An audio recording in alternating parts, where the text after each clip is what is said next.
ছাত্রদের নতুন দলকে আগে সংসদ নির্বাচন অনুষ্ঠিত করার ক্ষেত্রে মতভেদ তৈরি না করে ঐক্য করার আহ্বান জানিয়েছেন বিএনপি চেয়ারপারসনের উপদেষ্টা জয়নুল আবেদিন ফারুক।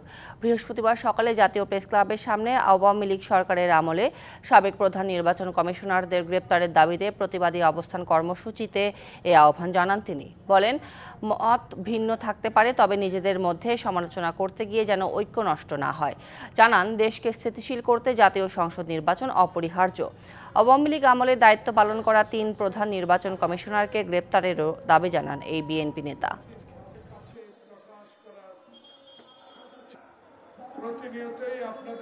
মত ভিন্ন হতে পারে, লক্ষ্য এক, আমার ভোটে সংসদ হবে, সেই ভোটে সংখ্যাগরিষ্ঠতা সরকার গঠন করবে।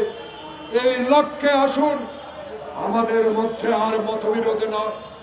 আমরা যেন আর কারো কেউ সমালোচনা না করি, আমরা যেন আর এমন একটি বিষয়ে মতৈক্য না করি যেটা মতানৈক্য না করি সংসদ নির্বাচন।